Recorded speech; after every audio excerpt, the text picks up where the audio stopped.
10 နှစ်ကြာပြီးနောက်အမျိုးသမီးဟာသူမရဲ့စစ်ဆက်ပွဲပါတီမှာအနက်ရောင်ဝတ်စုံဝတ်ဆင်ပြီးပေါ်လာခဲ့ပါတယ်။သူမဟာဝမ်းနဲ့ကြေကွဲနေကြောင်းတိုက်ရိုက်ကြေညာခဲ့ပါတယ်။သူမရဲ့စစ်ဆက်ထားသူမိသားစုအကြီးအကဲဟာလုံးဝဇဝေဇဝါဖြစ်နေခဲ့ပါတယ်။ဧည့်သည်တွေကဒီနေ့ဟာတိုးတိုးလေးပြောနေကြပါတယ်။ဘာလို့လဲဆိုတော့သူမရဲ့ချစ်သူဟောင်းကွယ်လွန်သွားတဲ့နှစ်ပတ်လည်နေ့လည်းဖြစ်ပါတယ်။သူ့မိသားစုတစ်ခုလုံးဟာလွန်ခဲ့တဲ့နှစ်တွေကသူမရဲ့ချစ်သူရဲ့မိသားစုနဲ့ပတ်သက်တဲ့ကြံစည်မှုတစ်ခုမှဖျက်ဆီးခံခဲ့ရပါတယ်။သူမကလက်စားချေဖို့ရောက်လာပေမဲ့အရာအလုံးကအစီအစဉ်တိုင်းမဖြစ်ခဲ့ပါဘူး။ဘာလို့လဲဆိုတော့အမျိုးသားတစ်ယောက်ကရုတ်တရက်လှေကားပေါ်မှာပေါ်လာလို့ပါ။သူဟာသူမရဲ့ချစ်သူပါလို့ပြောပါတယ်။ကြာမြင့်စွာပျောက်ဆုံးနေသောဒုတိယအကိုအားလုံးအံ့အားသင့်သွားကြသည်ဒုတိယအကိုသည်ပြည်ပတွင်တေဆုံးတော်မူဟုယူဆရတော့လေဤတွင်လှည့်ကွက်တစ်ခုပေါ်လာသည်သူတို့ထင်သည့်အတိုင်းသူသည်မဟုတ်ပါအမှန်တကယ်တွင်သူသည်လွန်ခဲ့သော10နှစ်ကမီးလောင်မှုတွင်တေဆုံးသွားသည်ဟုယူဆရသောအမျိုးသမီး၏ချစ်သူဖြစ်သည်သူမအသက်ရှင်ကျန်ရစ်ခဲ့ပြီးဒုတိယအကိုရဲ့ပုံရိပ်ကိုခံယူဖို့ပလတ်စတစ်ဆာဂျာရီခံယူခဲ့ပါတယ်ဒါတွေအားလုံးကသူမရဲ့လက်စားချေမှုအတွက်ပါသူမအချိန်မဖြုံးတီးပါဘူးသူမကအမွေရဲ့ဝေစုကိုတောင်းဆိုပါတယ်အထူးသဖြင့်မိသားစုဆေးဝါးကုမ္ပဏီသူတို့ကိုဆွပေးဖို့အတွက်သူကအမျိုးသမီးကိုဘော့ကာတစ်ခွက်လက်ဆောင်ဖြစ်တောက်ခိုင်းပါတယ်သူမတောက်လိုက်တဲ့အခါမှာအဲ့ဒါဟာရေဖြစ်ကြောင်းတွေ့ရှိခဲ့ပါတယ်ပြီးတော့သူကဖန်ခွက်30ခွက်မှာတစ်ခွက်ပဲရေပါပြီးသူမမှာကန်ကောင်းပါစေ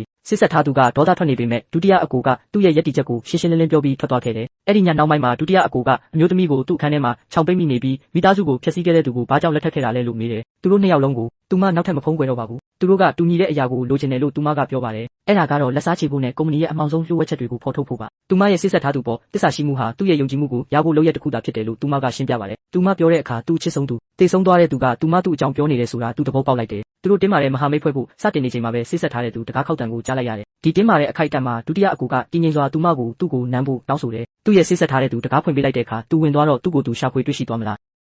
နောက်ထပ်ဗီဒီယိုလေးတွေကြည့်ရအောင်လို့ follow လေးလုပ်တဲလေးနှိပ်ပြီးတော့ share သွားပေးပါဗျ